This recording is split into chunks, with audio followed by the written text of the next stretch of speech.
Hello guys, good Sunday, and this is Lance. And right now, here's my new project before the 2024 ends. It's called Letters from Lance. This is a podcast, and I want to share some valuable uh, thoughts that I experienced that might help in the future sa mga nakikinig. Actually, ang pinaka naging ugat nitong project nito is I want to give a love letter for someone na malapit sa buhay ko or something na nangyari and I want to make it, remarkable and make it experience para sa mga nakikinig. And they might need to hear some of these thoughts that came up to my mind. So, yeah, we can start with episode 1. The episode 1 is all about my stepfather who passed away last April 2024. And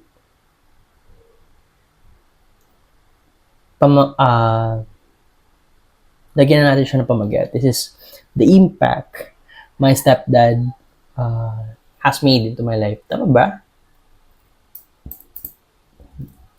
Stepdad that has made into my life. Alright. So, wait in a bit.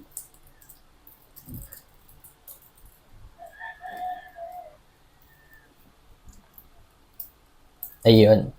The impact my stepfather has had on my life. Okay. So, sino nga ba ang stepfather ko? He is Ramon. He is a mechanic for over 30 years. And nag-service siya, hindi lang dito sa bansa, kundi sa abroad, Saudi, and sa Papua New Guinea. Pero mas kilala siya, natawagin bilang si Tito Boy. Okay. When I was 4, dumating siya sa buhay namin. And naalala ko pa, nung una, long hair pa siya nun. As in. And he's Muslim back then. Before siya naging Christian. Okay. Then, naalala ko pa, nung unang beses na, ewan ko kung siya ba yung nagtimpla ng gatas namin o si mama. Pero nandun sila sa kusina that time. And I was wondering, sino tong guy na to? And my mom said na tawagin ko siyang papa. So magmula nun, yun, tinawag na namin siyang papa. Nung 4 years old pa lang ako. Pero, sa katagalan, siguro nasa 8 years old na ata ako after 4 years. Parang, sinabi sa amin ng mama ko na stepfather namin, si Tito. And, instead na papa, dapat tawagin namin siyang Tito. Okay. Kasi, yun nga, stepfather nga namin siya. Pero yun,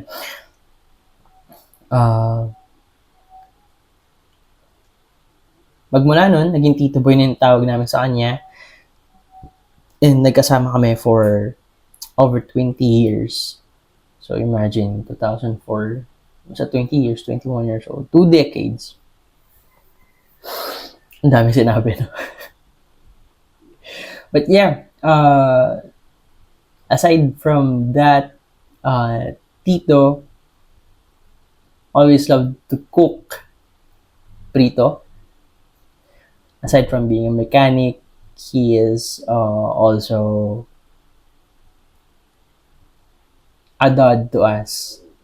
And ito nga yung podcast na yun, yung dahilan. Or, I just want to share you how my stepfather has made a great impact to our lives sa aming mga magkakapatid and also kay mama. So there are 3 things that I can describe. Number one, he taught me how to be independent and adaptive. Bilang isang mechanic, ito yung isa sa skill, na natural sa skill na lagi niyang nabibring up sa amin. When I say being independent, he would rather make new ways to improvise something rather than trusting someone to do it. Isa siya sa ugali na, alam mo yung medyo hindi good at some point, but it's really good that you are independent person. Kasi, kaya mong mag-isa. Kaya mong tumayong mag-isa. For example, sa field niya sa pagiging mechanic and nagkukumpuni ng kung ano-ano. Kapag kailangan namin ng cabinet, kailangan ni mama ng cabinet, kailangan ni mama ng something na furniture, he would rather create one for mom, for our house, rather than to buy something. Ganun kahalaga sa kanya yung pagiging resourceful. And also, he is adaptive. May times na umaalis kami and meron kaming sasakyan, by the way, dati. It's a van. Pag umuwi siya sa abroad, lagi siyang bumibili ng sasakyan. And pag may mga time na nagkakaroon ng aberya, sabi ko nga, natural na yung pagiging adaptive. Kailangan mong maging creative, mag-isip ng paraan kung paano sosolusyonan kapag nasira yung makina, kapag may problema sa bahay. Halimbawa, binagyo, tapos biglang tumulo yung bubong, okay? So, yan, tumulo yung bubong. We are really just came from lower class family back then. Di ko lang sure ngayon. At least may kaya naman kami ngayon. Pero yun, pag tumutulo yung bubong namin, o kaya kapag binabagyo kami, iba yung energy niya to create something improvise para lang makasurvive kami dun sa storms na yun. And also, hindi lang doon sa mga sakuna. He is really adaptive. Likas sa kanyang pagiging adaptive and creative. Basta about siya sa pagkukumpanin ng bahay. I think, na-adapt to ng utol ko, si Lawrence. Now, he is 21 years old and he is also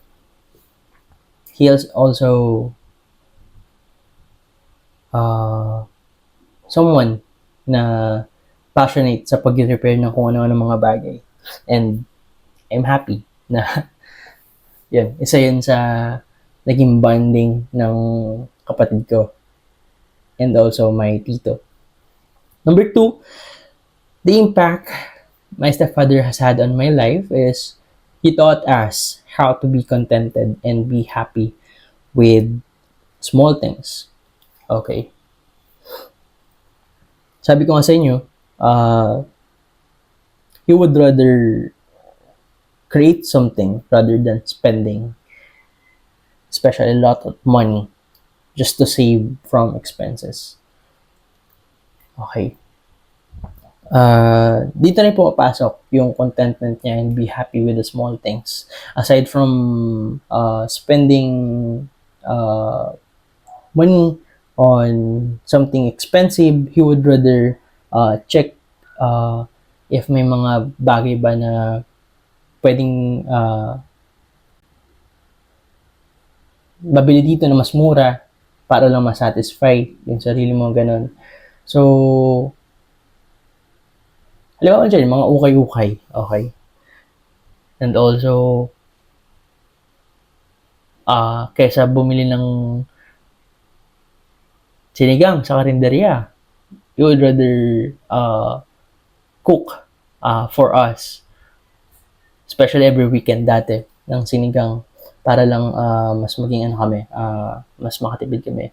But The other's perspective on that is that he knows how to be contented and be happy with small things. Naalala ko dati, uh, pag may mga time na may gusto kong ma-experience for us sa family namin, uh,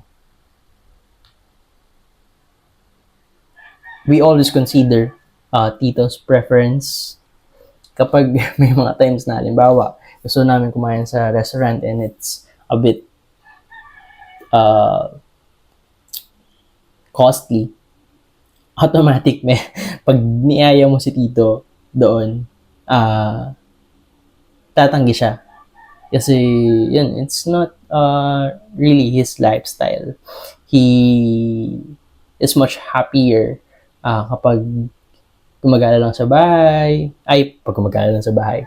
Pag kumakain na lang sa bahay, then mas maraming ulam, mas makakatipid. RC lang, tapos sinigang, tapos kanin. Okay na. Pag nag-road trip naman kami, it's really good na mag-aasama kami pamilya rather than commute. Okay. And those things, those are the small things na nagbigay ng impact sa amin. He taught us how to be contented on simple things. Like simpleng kape sa umaga, simpleng pagkatid sundo. Okay. I think that's the thing na nakapagpapasaya sa kanya. And na a-attract namin yung ganong energy. Kasi you know how to be appreciative. Sa hirap ang buhay ngayon sa Pinas, alam mo naman na grabe, parang wala kang choice to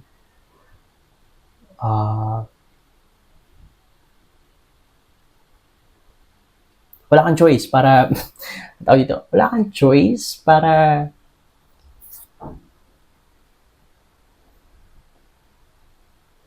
piliin yung mga bagay na kung ano yung nandyan. Okay? But for him, kung titingnan mo siya sa different perspective, napaka-saya niya sa bagay na yun. And when I say napaka-saya niya na, to the point na hindi niya na kino-compare yung sariling lifestyle ng iba sa lifestyle niya. Okay. So, that's how he taught us how to be contented sa mga maliliit na bagay. Pangatlo, and most of all, he taught me that a stepdad is just a term and you can be a great father that your wife needs. Okay, this is the most important thing that stepfather gave us for 2 decades bago siya nawala. So, di ko pala nasabi sa inyo, no? I'm sorry. Kung ano yung nangyari sa tito ko. Tito ko has a goiter. Nung nakaraang taon pa daw, sabi ng mama ko, walang katrabaho siya sa I don't know, Papua New Guinea yata. Especially nung pandemic. Tapos, nitong taon lang siya lumala. And, inoperahan siya sa Chinese General Hospital nung April. Unfortunately, sa kwento ng mama ko, hindi naging successful yung operation. Kasi it turns out, yung nakuhang bukol sa leg niya turns out to be cancerous and kumalat siya sa parte ng katawan niya. So yun, he passed away last April and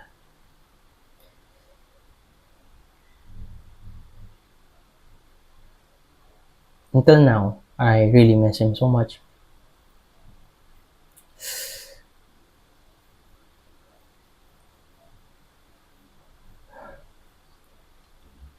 Let's go back to number 3. He taught me that a stepdad is just a term and you can be the great father that your wife needs. Okay.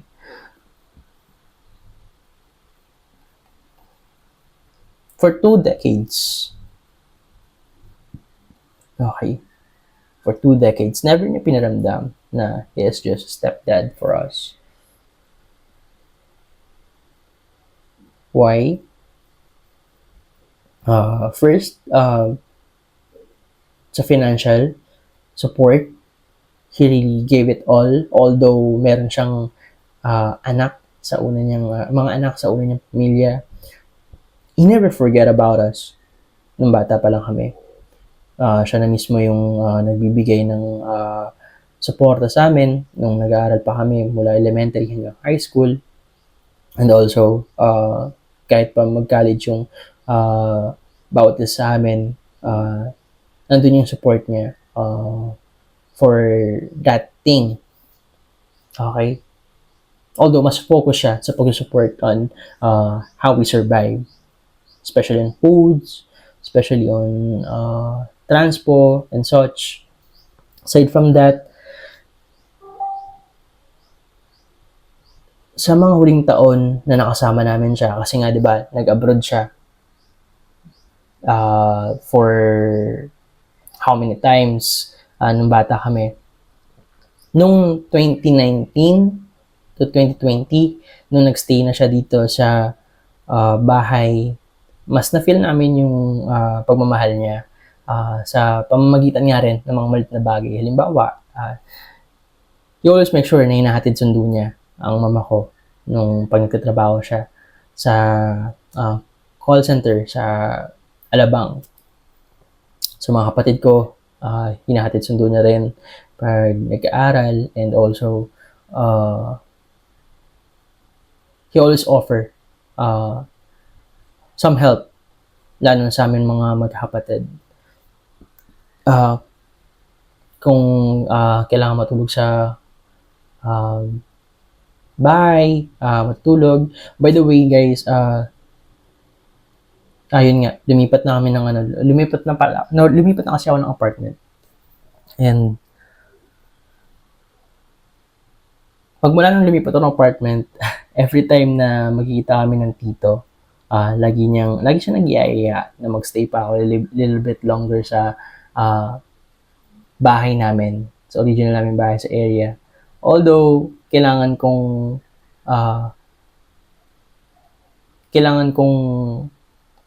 pakiinin pa mga layo kong rabbit, sila Sabo, si Ace, si Lucy. Pero, yun, na-appreciate ko yung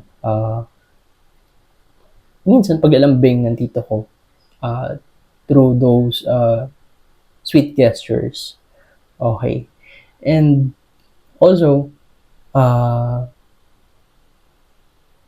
Tito is not a good advisor, but you know that he's trying his best to be the good dad that you could get some advice, especially when struggling into life. Okay. Kung ano experience sa ganito, ganyan, as long as makaka-relate siya sa nararanasan mo ngayon, he will always make sure to share it. Minsan, may pagka-harsh ang tito, but when I say harsh, yung parang kailangan talaga na disiplina yung sarili mo, ganyan. Actually, nung bata kami, kapag nagkakamali din kami, hindi niya kami minsan pinagbuhatan ng kamay. Isa rin sa pinaka na-appreciate ko yun. Pero yun, dinidisiplina niya pa rin kami sa pamamagitan ng salita sa kung ano yung dapat na ganito, ganyan, mangyari sa buhay mo. And it's all about how to survive, how to be independent person. He taught us how to be a grown-up man kahit nung bata pa kami. And ayun, na-appreciate ko yung some discussions namin over the past 20 years. Okay. So yeah, through advice, through financial, through efforts, even the small ones. He showed us. He stood up. Okay? He showed up. Sorry. He showed up as a dad that we are looking for. Kasi, nagmula pa ng bata kami, we never have a dad we can't rely on. And that's the impact that I don't want to experience as well. And thank you so much sa tito ko. Even though pangalawang pamilya na to. Ito pa. The biggest thing about that is that kahit na sinusuportahan niya kami, hindi siya nag-fail na suportahan yung mga anak niya sa una niyang asawa. He never failed about that. And I really respect and admire that thing. Okay. Lagi siya nakamonitor for both of us. And I think that's what a great dad should do naman talaga, right? Pero sa panahon yun, minsan, ma-appreciate mo na lang talaga ng sobra. Dahil sa society ngayon, medyo napakahirap ng ganong sitwasyon dito sa Pilipinas. How to be a great stepdad. So yun, that's the impact my stepfather has had on my life. And bakit ko nga ba nire-record itong podcast na to? I want to record this podcast about him. In episode 1, to serve as a proof that his life is worthy of us during the past 2 decades. He really tried his best to be the dad we always need, and aside from that, being a passionate mechanic all over time is the thing that we should ever be proud of as always. And I'm really proud of my stepfather. Those lessons will always be remembered. And ayun. Ngayon naman, sa bilang isang Christian, or Iglesia ni Cristo, INC, hindi kami naniniwala na kapag namatay yung tao, tapos maririnig ka pa sa kabilang buhay niya. Okay. Any messages from you, he or she will never receive that.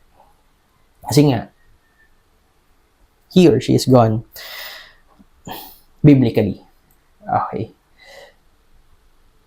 It's really sad na may mga mensahe ka na hindi mo nasabi sa isang tao mahal mo sa buhay, na dapat, kung kailan nabubuhay pa siya, dapat naririnig niya yun. But it's so sad na may mga ganun tayong experience. But if there will be a chance, na buhay pang tito, I really want to have some message for him. And it would be like this.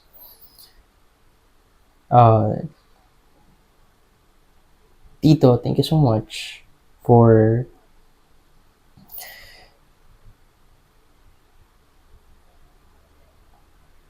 the small things that you did for us. Those small things are the big ones that we will cherish on our lives, kaming mga magkakapatid, and also si Mama. Thank you sa mga simpleng hatid sundo, sa simpleng mga luto, sa simpleng pag-treat sa amin ng RC, ng mga bata pa kami. Thank you sa paglalambing, sa pag-iaya sa dagat. para mag-swimming tayo, especially the last time we had our swimming before you pass away. Thank you for our simple conversations and being a silent dad na naging proud sa amin on some of our achievements. Thank you for never leaving on us. You treat us like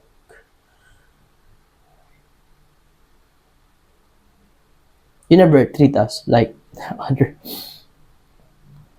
But yeah, thank you for the simple hugs every new year. Those simple hugs are really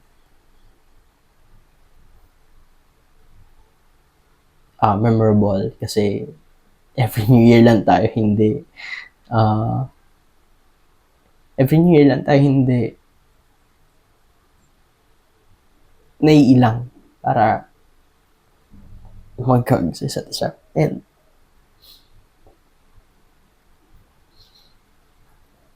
I just want you to know those 3 to 5 second hug from me.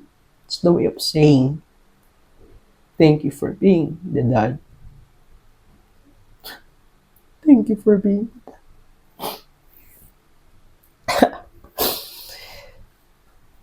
thank you for being the father we really need. Thank you so much. This podcast is for you. I should have done this while nabubuhay ka pa, but yeah, it's too late.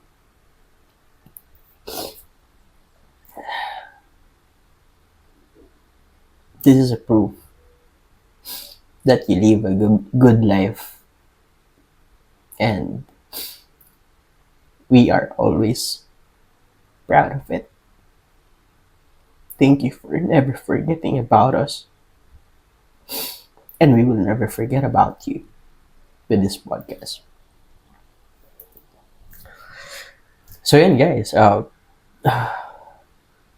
thank you so much sa mga nakinig, and this is my episode 1 of my podcast, Letters from Lens, and see you sa susunod na episode. Thank you guys.